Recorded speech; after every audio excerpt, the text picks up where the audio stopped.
Hi friends, welcome to Srilakshmi channel. Rudra Ganga వాళ్ళైతే హోలీ సంబరాల్లో ఉంటారు. అంతలో అందరూ హ్యాపీగా హోలీ సంబరాలు జరుపుకుంటూ ఉంటే అక్కడికి రౌడీలు వస్తారు. రౌడీలందరూ కలిసి రుద్రని పట్టుకోవడంతో గంగకి కోపం వచ్చి బాక్సింగ్ ఉపయోగిస్తుందన్నమాట. ఇంకా రౌడీలందరినీ చిత్తకొట్టడంతో అందరూ అలాగే చూస్తూ షాక్ అవుతారు. శకుంతల కూడా షాక్ అవుతుంది. ఇంకా అక్కడి నుంచి రౌడీలు పారిపోతారు. విజయేంద్ర శకుంతల దగ్గరికి వచ్చి, ఆడపిల్ల ఎప్పుడు ఇంట్లో పనే కాదు, ఇలా అద్భుతాలు సాహసాలు కూడా చేయాలి, జరగాలి, అలాగే జరుగుతాయి కూడా అని చెప్పడంతో శకుంతల సైలెంట్గా ఉండిపోతుంది. అందరూ ఇంకా చాలా హ్యాపీగా ఉంటారు. ఇంకా అలా సాయంత్రం అవుతుంది. రుద్ర ఆ మత్తు నుంచి బయటకు వచ్చి నిద్రలేస్తాడు. రుద్ర కళ్ళు తెరవగానే గంగ ఎదురుగా ఉంటుంది. ఏయ్, ఏంటి నా ముందు నుంచున్నావు? ఇంత పొద్దున్నే వెళ్ళి వాకింగ్ చేయిపో అని రుద్ర అంటుంటే, సారు ఇది ఉదయం కాదు సారు, సాయంత్రం సారు అని గంగ అంటుంది.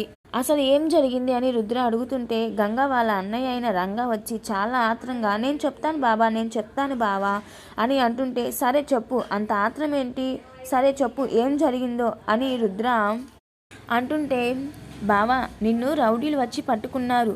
అప్పుడు మా చెల్లి అయిన గంగ బాక్సింగ్ చేసి ఫైట్ చేసి నిన్ను కాపాడింది, నిన్ను సేవ్ చేసింది అని రంగా చెప్తుంటే, ఆ మాటలు విన్న రుద్ర అయితే తొందరగా పెద్దమ్మ దగ్గరికి వెళ్ళి బాక్సింగ్ గురించి అడగాలి అని చెప్పి రుద్ర శకుంతల దగ్గరికి వెళ్తాడు. పెద్దమ్మ, గంగని బాక్సింగ్కి పంపించు పెద్దమ్మ, తను ఖచ్చితంగా గెలుస్తుంది అని అనడంతో, సరే అయితే కానీ ఒక కండిషన్, ఒకవేళ ఓడిపోయినా ఆగిపోయినా మధ్యలో నేను ఇంకా ఎప్పుడు బాక్సింగ్కి పంపివ్వను అని శకుంతల అంటుంటే, పెద్దమ్మ అలాగే పెద్దమ్మ అని రుద్ర అంటాడు. ఆ మాటలు విన్న గంగ చాలా సంతోషంగా, నేను ఖచ్చితంగా గెలుస్తాను, నేను ఓడిపోను అని శకుంతల దగ్గర విజయేంద్ర దగ్గర ఆశీర్వాదం తీసుకుంటుంది గంగ.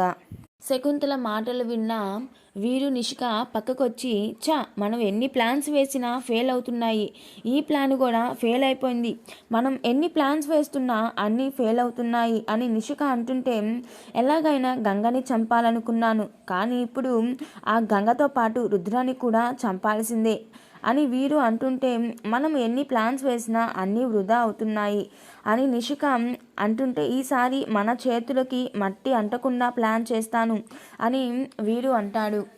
రేపు గంగకి బాక్సింగ్ పోటీ ఉంది కదా, గంగతో పాటు రుద్ర కూడా వెళతాడు కాబట్టి వాళ్ళు వెళ్ళే కారుకి ఉన్న డీజిల్ లీక్ చేస్తే చావడం ఖాయం.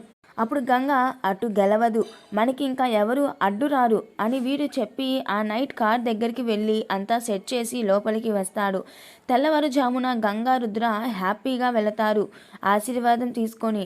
గంగ గెలిచిందన్న న్యూస్ వస్తుంది. ఆ మాటలు విన్న వీరు, ఓ షట్, ఎలా తప్పించుకున్నారు వీళ్ళు, అసలు నా ప్లాన్ ఎవరికి తెలియదు కదా, నేను ఎవరికి చెప్పలేదు కదా, కానీ ప్లాన్ ఎలా రివర్స్ అయింది అని ఆలోచిస్తుంటే అంతలో గంగ వచ్చి, ఏంటి వీరు అన్నయ్య, మేము ఎలా బతికి బయటపడ్డాము, ఎలా బ్రతికాము అని ఆలోచిస్తున్నావా? నువ్వు ఇంత నీచుడు అని నేను అస్సలు అనుకోలేదు, ఏదో ఒకరోజు నీ గురించి ఖచ్చితంగా అందరికీ తెలుస్తుంది అని గంగ అంటుంటే, అంతలో అక్కడికి రుద్ర వస్తాడు. వీరి గురించి రుద్రాకి నిజం తెలియనుందా? ఆ విషయం మీరు తెలుసుకోవాలంటే మా ఛానల్ని సబ్స్క్రైబ్ చేసుకోండి, అలాగే లైక్ చేయండి.